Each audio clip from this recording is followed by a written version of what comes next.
Good morning, 5th grade. We're going to continue reading in our Eyewitness Civil War text. Today we are going to focus on the medical treatment that the injured soldiers received. And we have a quick write for you. It says, describe a time when you were sick. How did you get better? Press pause to write down your answer and play when you're ready for the focus question. What point does the author make about medical treatment during the war? How do the text features and details he chooses support this point? All right, and we have 3 vocabulary words. The first word is pollute. When you pollute something, you contaminate it with a harmful substance. So this city shows pollution in the air. The second word is chloroform. That's a colorless, sweet-smelling liquid that can be used as a anesthetic. So, you may have seen in the movies where people pour chloroform on a cloth and they hold it over a person's face and the person passes out. That is was used during surgery. And then the third one is malaria, and that is like an illness caused, mosquitoes get the illness and then they bite people and then people get malaria. And they have a really high fever, and some people can even die from it. All right, we are going to begin reading today in our book. Excuse me. Turn to the page that says medical treatment. It's on pages 28 and 29 in your text. And we are going to begin with asking a how or why question about the title, because this is a nonfiction text and we want to make sure we know the main idea before we take a deeper look into the text. So a how or why question I came up with: how did poor medical treatment affect soldiers in the Civil War? How did poor medical treatment affect soldiers in the Civil War? Press pause to write down your answer and play when you're ready to read. We are at if a soldier, and let's make sure we're underlining evidence for our question, for the answer to our question. If a soldier became sick or was hurt in battle, he was in serious trouble. In the 1860s, there were no medicines to fight infections. The powerful bullets fired by Civil War rifles often smashed the arm or leg bones of gunshot victims. Doctors could not repair bone injuries, so they usually cut off the damaged limb to save the patient. The only painkillers available for this surgery were chloroform, ether, or whiskey. But more soldiers were killed by camp illness than by battle wounds. Polluted drinking water gave troops diphtheria and cholera. Tens of thousands of men died of this disease, as well as of measles, mumps, malaria, and yellow fever. Cures for these illnesses would not be discovered until several decades later. All right, so if we're going back in the paragraph, I underlined the part about how there weren't any medicines to fight the infections.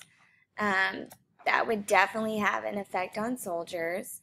The doctors couldn't fix their broken bones, so they just cut off their legs and arms.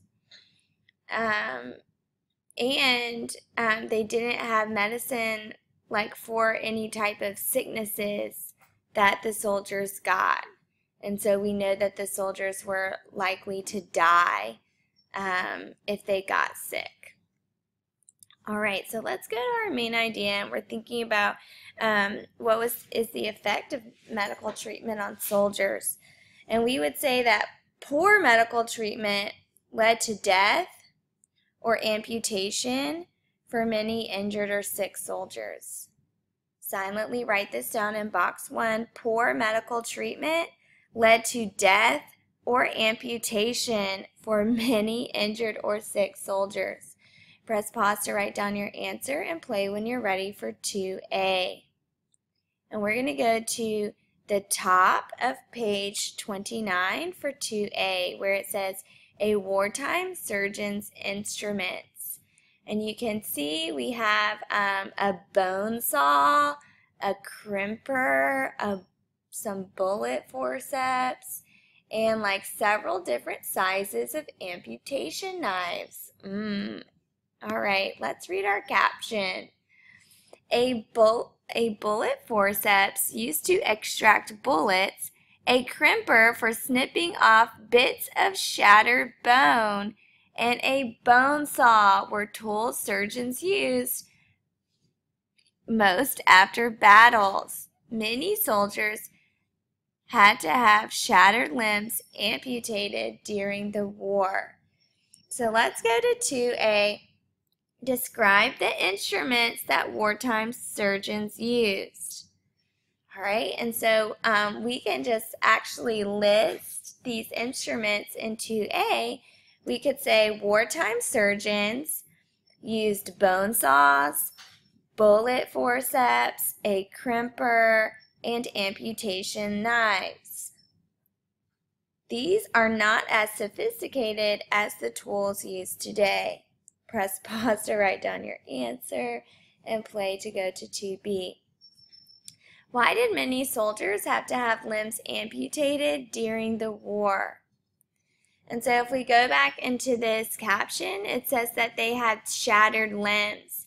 And if you had shattered limbs, your leg or your arm had to be amputated because the doctors didn't have access to high-quality medical treatment. And amputating the limbs was a quick and easy way to help soldiers in need. All right, so get ready to write down your answer in 2B. Many soldiers had to have limbs amputated because they didn't have access to high-quality medical treatment, and amputating limbs was a quick and easy way to help soldiers in need. Press pause to write down your answer and play when you're ready for number 3. Read the picture and caption that says an honorable discharge. And when you are discharged, you're dismissed from the Army. And if you did it honorably, that means you weren't dismissed because you got in trouble. You were dismissed for another reason. And we want to know, describe why a soldier might get a certificate of disability. The caption says, when a soldier was too sick or hurt to continue in the Army, a doctor gave him a certificate of disability. This form prevented the disabled man from being drafted back into the service. So if we're thinking about why a soldier might get a certificate of disability, we would write down in 3A, a soldier might get a certificate of disability if they were too sick or too hurt to continue in the Army. Press pause to write down your answer and play when you're ready for 3B. Based on the primary sources you've read about, how might a soldier view an honorable discharge? Why? So you need to think about whether or not the soldier would be upset that he was discharged from the Army, or whether he might be like thankful. And based on what we've read about the conditions that the soldiers were living in during the war and today's lesson about the poor medical treatment, we could conclude that a soldier might want to get honorably discharged so that he can return to his life before the war. Write this down in 3B. A soldier might want to get honorably discharged so that he can return to his life before the war. War was difficult for soldiers because they did not have a lot of food and the living and medical conditions were poor. Press pause to write down your answer and play when you're ready for 4A. We're going to the picture and caption labeled medical uniform at the bottom of page 28. It says, this is the homespun butternut uniform of Confederate Major William H. Harrison. He provided the South Army of Tennessee with medical supplies. Union Army medical officers were distinguished by black stripes down the outside of their pant seams. And so it asks us to describe the medical uniforms that medical officers in the North and South wore. And so we could write down in 4A, the medical officers in the South wore butternut colored uniforms, and the medical officers in the North wore butternut colored uniforms with black stripes down the sides of their pants. Press pause to write down your answer and play when you're ready for 4B. Why did the medical officers in the North and South wear different uniforms?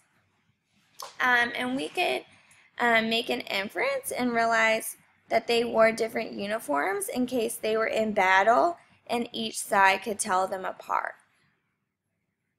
Press pause to write down your answer in 4B and play when you're ready for the paragraph. It says, how did lack of medical treatment affect soldiers? And you can use box 1 to get started on your paragraph. And you could also use quotes from the picture and caption in box 2 to support your answer.